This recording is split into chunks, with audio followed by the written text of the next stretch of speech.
간호조무사 실습생들이 근로자로 인정받지 못해서 산업재해의 사각지대에 놓여 있다는 지적이 제기되고 있습니다. 이와 관련한 연합뉴스 기사 한번 살펴보도록 하겠습니다.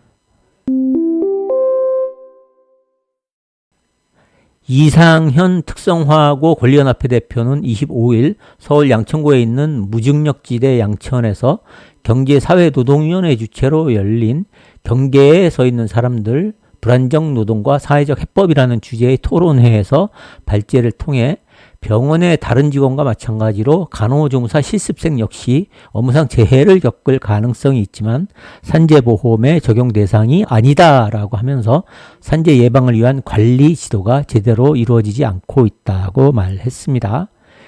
의료법에 따르면 간호조무사는 간호사를 보조해서 환자의 간호 요구에 대한 관찰, 자료 수집, 간호 판단, 요양을 위한 간호 등의 업무를 하게 됩니다.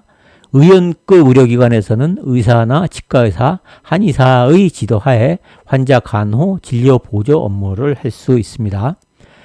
지난해 간호조무사 응시자는 42,069명이었고요. 이 중에서 합격자는 36,320명이었습니다. 간호조무사 실습생의 숫자 역시 응시자의 숫자와 비슷한 규모로 추정이 됩니다.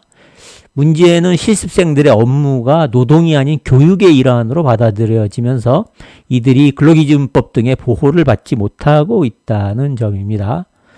특성화고 노동조합이 최근 3년 이내 간호조무사 자격증 취득을 위해 실습교육을 받은 경험이 있는 603명을 대상으로 지난 5월 10일부터 28일까지 설문조사를 실시한 결과 54.4%가 병원 측이 산재 예방에 관심이 없거나 아무런 대책이 없었다고 응답을 했습니다. 4.3%는 실제로 감염 등의 산재를 당한 것으로 파악됐습니다. 한 응답자는 환자의 주삿바늘에 손이 찔렸다고도 했습니다.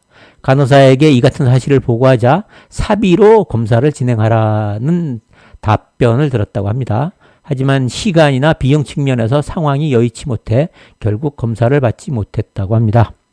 이 대표는 설령 부당한 대우가 없더라도 간호조무사 실습 내용은 근로에 해당하기 때문에 이들을 근로자로 인정할 필요가 있다고 하면서 입법을 촉구했습니다. 지금까지 간호조무사 실습생 산재 사각지대에 있어 근로자로서 보호해야 라는 제목의 연합뉴스 기사 살펴봤습니다. 산업재해보상보험법 제123조에서는 현장 실습을 하고 있는 학생이나 직업훈련생의 경우에도 산재를 인정하는 특별 규정을 두고 있습니다. 그래서 사업주는 산재보험료도 내야 되고요. 따라서 산재보험법상으로는 현장 실습 중에 간호조무사도 산재보험법의 적용 대상이 될 수 있을 것으로 보이는데요. 간호조무사 실습생이 산재 적용을 못 받는다고 하는 것은 아마도 별도로 산재보험에 가입하지 않는 병원이 있다거나 간호조무사 실습생의 경우에는 별도로 훈련수당이 지급되지 않는다면은 산재가 적용되지 않을 수 있는데 그런 사안이 아닌가 싶습니다. 이와 관련해서는 추가적인 리서치가 필요한데 아무튼 현재 실습 중인 간호조무사에 대해서 실무적으로 산재보험이 적용되지 않는 경우가 있다고 하니까 이와 관련한 대책이 구체적으로 필요할 것으로 보입니다. 이상 오늘의 산재 뉴스 시간 마치도록 하겠습니다. 감사합니다.